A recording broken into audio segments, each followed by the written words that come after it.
ocasionalmente tengo que conducir entre mi lugar de residencia en Nebraska, y varios lugares de Illinois donde viven varios miembros de mi familia. Si alguna vez has hecho este viaje, sabrás que hay grandes extensiones desiertas en el camino. Y quizá, si has seguido por la misma ruta que yo, podrás darle algún tipo de crédito a estos sucesos sobrenaturales que experimenté en carne propia. Mi padre se encontraba en una situación complicada.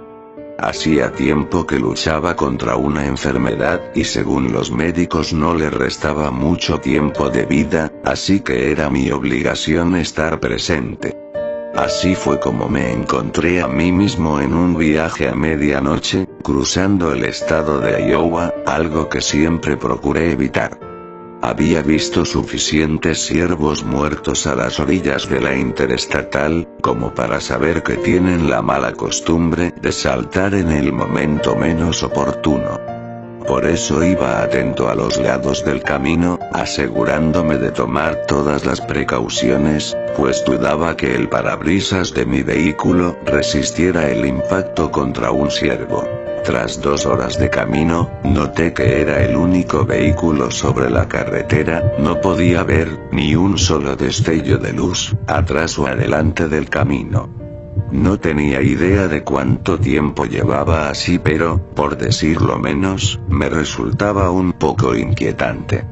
Pero lo consideré algo plausible, dado que era un día entre semana, además de que era ya muy noche. Pero una vez que encontré la lógica en esa situación tan extraña, rápidamente percibí otra. Una señal de límite de velocidad aproximándose. Generalmente, estas señales limitan al conductor a los 80 o 110 km por hora, pero esta no. Límite de velocidad. Ninguno. Velocidad mínima. 160 km por hora. ¿Cómo lo habría hecho cualquiera? Pensé que aquello debería ser una broma y seguí adelante con la misma velocidad. Pero fue imposible no ponerme un poco nervioso. No había visto ningún otro automóvil. No era algo imposible, pero tampoco quería que pasara en ese preciso instante.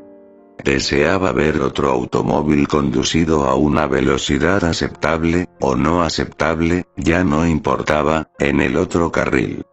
Dejé de pensar en ello cuando apareció otra señal. Siguiente salida. La que necesites. Aquella señal parecía perfectamente creíble. Empecé a analizar mi ubicación en la ruta y vagamente recordé una salida cercana. Pero, ¿quién escribiría cosas de ese tipo? Me resultó extremadamente inquietante. Tomé el teléfono para detener la música, así podría concentrarme mejor en lo que estaba sucediendo, pues otra señal se aproximaba. Era de un color naranja brillante. Siguiente salida cerrada. Una parte de mí estaba realmente agradecida de no tener que elegir entre tomar la salida o seguir en el camino. Casi sentí un alivio tangible, como si me hubieran quitado un peso enorme de los hombros. ¿Qué está pasando? Eso es lo único en lo que podía pensar. ¿Por qué no he visto ningún otro auto aún? Traté de alejar esas ideas de mi mente mientras otra señal de límite de velocidad aparecía en mi campo visual. Era la misma que había visto al principio. Tomé la decisión de obedecer y aceleré, pero pronto noté lo cansado que estaba. Conducir durante la noche en el medio de la nada no es una buena idea, reflexioné, especialmente después de un duro día de trabajo. Honestamente estaba pensando en tirar la toalla, buscar un lugar donde estacionarme y pernoctar ahí, hasta que vi otra señal. No se detenga por ningún motivo. Los siguientes, un espacio en blanco, kilómetros. En ese instante empecé a sentir los primeros síntomas del auténtico miedo. El cansancio se esfumó y la descarga de adrenalina me hizo pisar el acelerador a fondo.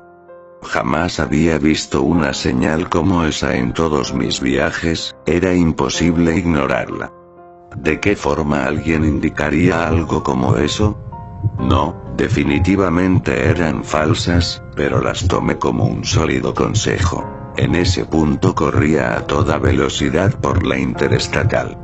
No tenía idea de dónde me encontraba. No sabía cuánto tiempo había transcurrido. Mi reloj funcionaba a la perfección, pero no podía recordar durante cuánto tiempo había estado conduciendo, o por dónde había pasado hacía 5 minutos. Y así seguí conduciendo durante lo que me pareció una eternidad, tratando de apartar la vista de las señales, pero no podía. Las cosas no hicieron más que empeorar. Siguiente salida. La que tú quieras. ¿Quién haría estas estúpidas señales? Despacio, niños jugando. En la interestatal. Empecé a entrar en pánico. Alto. No, pensé, tal vez grité. Alto. Alto. Noté que la música estaba demasiado alta. ¿Cómo llegó esa canción a mi playlist? En ocasiones sentía como si alguien me estuviera vigilando. Entonces recordé que había apagado la música. Llevé la vista de la carretera al teléfono, y de mi teléfono al espejo retrovisor. Y allí, encogiéndose a medida que me alejaba, estaba la silueta de un hombre con los brazos extremadamente largos y orificios donde debería haber un par de ojos.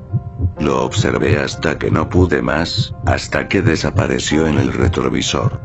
Entonces puse los ojos de nuevo en el camino, y se encontraron con una mujer gritando, siendo atropellada por mi auto. El parabrisas atrapó un poco de sangre, aunque todo su cuerpo desapareció por debajo. El auto rebotó de forma violenta, peor que en cualquier golpe que hubiera experimentado antes. Estaba temblando, en verdadero shock mientras quitaba el pie del acelerador. Pensando en regresar, si hubiera pisado el freno, dudo que hubiera tenido la posibilidad de contarles esto. Allí, al lado de la carretera, había otra señal, una de las muchas a las que debo mi vida. No frenes. Cuando hundí el pie en el acelerador, volví a ver por el espejo retrovisor. Cuando se dio cuenta que no me iba a detener, reveló su farsa. Se levantó del suelo como si alguien, desde arriba, tirara de unas cuerdas. Se quedó allí, mirando, igual que el anterior. Cuando retiré la mirada para concentrarme nuevamente en el camino, ya no sucedió nada. Afortunadamente no había otro peatón gritando frente al auto. No retrocedí el pie del acelerador durante un buen rato. La siguiente señal de límite de velocidad con la que me encontré parecía normal. Pero no aminoré la marcha hasta que vi la segunda, en ese momento supe que estaba a salvo. ¿Por qué? Después de la primera señal normal, me encontré con una gran señal de color naranja brillante. Un alivio se apoderó de mí cuando la leí, y casi se me escapan las lágrimas de alegría. Aquellas 4 palabras escritas en esa señal se quedarán conmigo para siempre. Fin. Maneje con precaución. Recuerda suscribirte a Maxicrip. Buenas noches.